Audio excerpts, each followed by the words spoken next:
তা আমি যখন বারবার এই প্রশ্ন ফেস করছিলাম যে মওদুদি আকীদা খারাপ, আপনি মওদুদি আকীদার দলে কেন যোগ দিলেন, এখন এক উত্তর কয়বার দেওয়া যায় আর কয়জনকে আলাদা করে বোঝানো যায়। এক পর্যায়ে আমার মাথায় আসলো, আমরাও আসলে যেভাবে বড় হয়েছি আর যা কিছু শুনে এসেছি, অধিকাংশ সময় সেগুলো ছিল এমন কিছু অভিযোগ যার সাথে বাস্তবতার মিল নেই। আমিও বইটার কাজ করতে গিয়ে অনেক জায়গায় ধারণার চাইতে বেশি উপকৃত হয়েছি।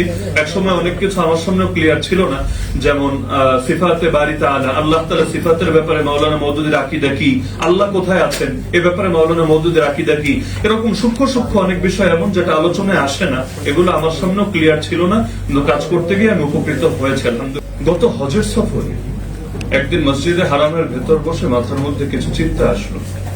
এর মধ্যে একটা চিন্তা ছিল যে আল্লাহ রাসূল সাল্লাল্লাহু আলাইহি ওয়াসাল্লাম তো আমাদেরকে একটা আদেশ দিয়ে গিয়েছেন যে জালেমকেও সাহায্য করতে হবে, মাজলুমকেও সাহায্য করতে হবে। তিনি বলেন, উনসুর আখাকা জালিমান আও মাজলুমা, তুমি তোমার ভাইকে সাহায্য করো, সে জালেম হলেও সাহায্য করো, মাজলুম হলেও সাহায্য করো। সাহাবীরা অবাক হয়ে বললেন, ইয়া রাসূলুল্লাহ, হাযা নানসুরুহু মাজলুমা ফাকাইফা নানসুরুহু জালিমা। হে আল্লাহর রাসূল, আমার ভাই মাজলুম হলে আমি তাকে সাহায্য করব, এটা তো বুঝি, জালেম হলে তাকে কিভাবে সাহায্য করব?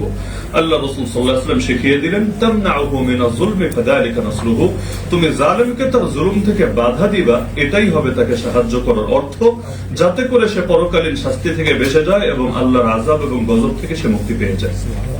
তখন আমার মাথায় আসলো, ইতিহাসে যারা সংস্কারমূলক কাজ করেছে যুগে যুগে তারা সকলেই মাজলুম হয়েছে। যেমন আমরা শেখুল ইসলাম ইমাম ইবনে তাইমিয়া রাহিমাহুল্লাহর কথা যদি সামনে রাখি, তিনি এমন কিছু ফতোয়া দিয়েছিলেন যেটা তার জামানার অনেককে বিক্ষুব্ধ করেছে, এবং সেই ফতোয়াগুলোর কারণে যার কোনটা অনেক প্রসিদ্ধ ইমামদের এমনকি মাযহাবদের ইমামদের সাথে ব্যতিক্রম হয়েছিল, কখনো এমন হয়েছে তার কোন ফতোয়া চারও মাযহাবের বাইরে চলে গিয়েছিল ইত্যাদি বিভিন্ন ইলমি ফতোয়ার কারণে এক পর্যায়ে তাকে জেলে ছুড়ে দেওয়া হয়েছিল। একবার দুবার না, বারবার জেল খাটতে খাটতে অবশেষে তিনি কারাগারে লাশ হয়েছিলেন। যদিও আলহামদুলিল্লাহ বর্তমান বিশ্বে ইমাম ইবনে তাইমিয়াকে চেনে না কি আল্লাহ তাআলা তাকে অবারিত সম্মান এনে দিয়েছেন। একইভাবে সৈয়দ কুতুব রাহমাতুল্লাহি আলাইহি কিতাব লেখার কারণে তার তাফসীর ফি জিলালিল কোরআন এবং সেখান থেকে আলাদা করা মাআলিম, যেটাকে মাইলস্টোন নামে ইংলিশে অনুবাদ হয়েছে, এই বইটার কারণে তাকে দেখা গেল এই মাআলিম ফিত তারিকের কারণে তাকে এক পর্যায়ে ফাঁসি দিয়ে নির্মমভাবে শহীদ করে দেওয়া হলো। তো আমাদের বাংলাদেশে বিশেষ করে বর্তমান সময়ে ইসলামের দলগুলোর মধ্যে রাজনৈতিকভাবে সবচাইতে এগিয়ে যে দল, সেই দল হলো বাংলাদেশ জামায়াতে ইসলামী। শুধুমাত্র বাংলাদেশে না, আমি যদি বলি বর্তমান বিশ্বে ইসলামের রাজনীতির ক্ষেত্রে যেই দলটা সবচাইতে বেশি সফল আলহামদুলিল্লাহ সেটা হলো বাংলাদেশ জামায়াতে ইসলামী। এমনকি যেই দেশে জামায়াতে ইসলামের জন্ম তার চাইতে আল্লাহ তাআলা রাজনৈতিকভাবে ভালো এগিয়ে নিয়েছেন এই বাংলাদেশ জামায়াতে ইসলামীকে। তো বাংলাদেশ জামায়াতে ইসলামীকে দমানোর জন্য বা তাকে আক্রমণ করার জন্য দুইটা টুল সাধারণভাবে ব্যবহার করা হয়ে থাকে। একটা হয় সেকুলারদের পক্ষ থেকে 71 ইস্যু, আরেকটা হয় ইসলামিস্টদের পক্ষ থেকে, সেটা হলো আকীদা ইস্যু। এবং এই ক্ষেত্রে একটা শব্দ ব্যবহার করা হয় মওদুদি আকীদা, যে যারা জামায়াত ইসলামী করে তারা হলো মওদুদি আকীদা। এবং আমিও জামাতে যোগদান করার পর থেকে সবচাইতে বেশি যেই প্রশ্নটা ফেস করছিলাম যে আপনার আকীদা তো নষ্ট হয়ে গিয়েছে, আপনি তো মওদুদিবাদী আকীদায় চলে গিয়েছেন। এমনকি মাঝে মাঝে দেখি অনেকে আমার নাম পর্যন্ত বিকৃত করে এখন বলে আলী হাসান মওদুদি, মানে ওসামা শব্দের জায়গায় মওদুদি শব্দটা অ্যাড করে। যদি আমার কাছে খারাপ লাগে না, আলহামদুলিল্লাহ, একজন মাজলুম ব্যক্তির দিকে যদি নামটা নিসবত করে এতে কি এমন সমস্যা আছে? আর তার চাইতে বড় কথা, এই ভাইয়েরা জানে না যে মওদুদি কারো নামই না, এই নামে এটা কোনো মানুষের নির্বাচিত নাম না, বরং সৈয়দ মওদুদ রহমতুল্লাহ আলী নামে একজন প্রখ্যাত বুজুর্গ ছিলেন, চিশতিয়া তরিকার প্রখ্যাত সুফি। তার বংশে যারা পরবর্তীতে এসেছিলেন তারা এই বংশীয় উত্তরসূরির নামটা, পূর্বসূরির নামটাকে স্মরণীয় রাখার জন্য বংশীয় উপাধি হিসাবে নিজেদের নামের শেষে মওদুদি শব্দ ব্যবহার করতেন। এজন্য শুধু আবুল আলা ওনার নামের শেষে মওদুদি তা না, ওনার বাবার নামের শেষেও মওদুদি, ওনার দাদার নামের শেষেও মওদুদি, ওনার চাচার নামের সাথেও মওদুদি, মানে এক কথায় এটা ওনাদের বংশীয় উপাধি। তো বংশীয় উপাধিতে তো অন্য কাউকে ভাগ দেওয়া যায় না, কিন্তু মূর্খতা এই পর্যায়ে উপনীত হয়েছে এটা যে নাম নাকি এটা ওনাদের বংশীয় উপাধি এতটুকু জানার আগ্রহ পর্যন্ত তাদের ভেতরে কাজ করে না। তা আমি যখন বারবার এই প্রশ্ন ফেস করছিলাম যে মওদুদি আকীদা খারাপ, আপনি মওদুদি আকীদার দলে কেন যোগ দিলেন? এখন এক উত্তর কয়বার দেওয়া যায় আর কয়জনকে আলাদা করে বোঝানো যায়? এক পর্যায়ে আমার মাথায় আসলো, আমরাও আসলে যেভাবে বড় হয়েছি আর যা কিছু শুনে এসেছি, অধিকাংশ সময় সেগুলো ছিল এমন কিছু অভিযোগ যার সাথে বাস্তবতার মিল নেই। আমরা শুনতাম মাওলানা মওদুদি তিনি হলেন নবী বিদ্বেষী, তিনি সাহাবী বিদ্বেষী। পরবর্তীতে পড়াশোনা করতে গিয়ে দেখলাম যে যেই বাক্যগুলোকে উদ্ধৃত করা হয় এর অনেকগুলোকেই বিকৃত অনুবাদ করা হয়, কোথাও কাটছাট করা হয়, কোথাও তিনি বোঝাতে চেয়েছেন একটা কিন্তু এর দ্বারা ভিন্ন একটা অর্থ দাঁড় করানো হয়। এক পর্যায়ে আমি ভাবলাম যে যেহেতু আল্লাহ রাসূল মাজলুমকে সাহায্য করতে বলেছেন, জালেমকে সাহায্য করতে বলেছেন, তো আজকে মসজিদে হারামে বসে নিয়ত করলাম আমি উভয় শ্রেণীকে হাদিসের উপর আমল করে উভয় শ্রেণীকে সাহায্য করবো ইনশাআল্লাহ। মাজলুমকে সাহায্য করবো এভাবে তিনি আসলে কি বলেছেন বা কি লিখেছেন এটা তুলে ধরে জাতির সামনে, আর জালেমকে সাহায্য করব এভাবে লোকমুখে শোনা কথা আর কতকাল বলবে, নিজেই পড়ে দেখুক যে বাস্তবতা আসলে কি আছে। আমাদের দেশে একটা সমস্যা হলো যে যাকে পছন্দ করে না তার বই পড়তেও লোকে ভয় পায়। আমার মনে আছে এখন থেকে প্রায় বছর দুয়েক আগে যে কোনো একটা ইস্যুতে আমি পর্দার বই প্রসঙ্গে আমি অনলাইনে সাজেস্ট করেছিলাম যে মাওলানা মওদুদি পর্দা নিয়ে যে বইটা লিখেছেন এটা সকলের জন্য, দলমতের ঊর্ধ্বে সকলের জন্য অবশ্যই পাঠ্য এবং সকলে উপকৃত হতে পারবেন।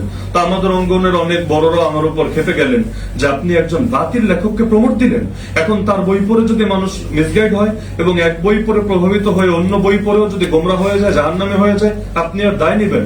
আমার কাছে খুব কষ্ট লাগলো।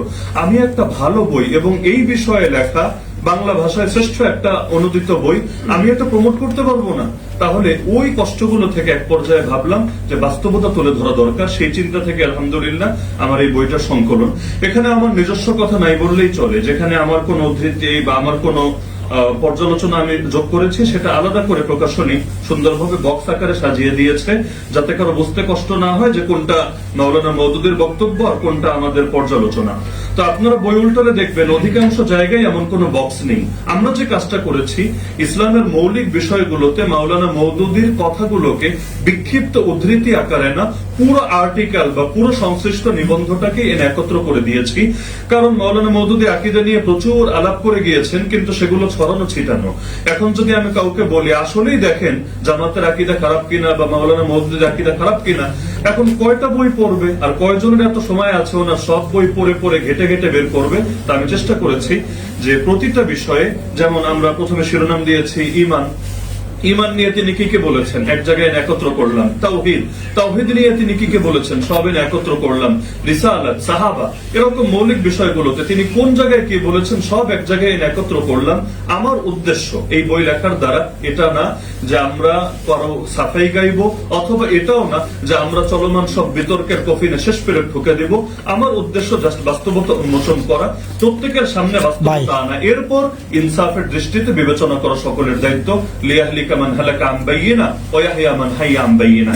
এখন এই বই দেখার পরে কেউ যদি মনে করে না আসলেই মাওলানা মওদুদির লেখায় আমি সমস্যা পেয়েছি, তো ওয়েলকাম আপনাকে, আপনি আপনার সমালোচনা করেন, পর্যালোচনা করেন। আর যদি মনে হয় যে না হায়রে এতকাল তো আমি অনেক ভুলের ভিতর ছিলাম এবং জুলুম করে ফেলেছি, তাহলে আপনি মরার আগে আপনি তওবা করেন, আপনি নিজের অবস্থান পরিষ্কার করেন। অন্তত একজন মানুষের বিরুদ্ধে জুলুম করে কিয়ামতের দিন নিজের পাল্লাটা, গুনাহের পাল্লা তো অন্তত ভারী হলো না। এটাই আমাদের উদ্দেশ্য। হ্যাঁ, মানুষ হিসাবে আমাদের দ্বারা ভুলভ্রান্তি হওয়া স্বাভাবিক। আমরা চেষ্টা করেছি প্রতিটা ক্ষেত্রে অনুবাদটাকেও একদম মূলানুগ রাখতে।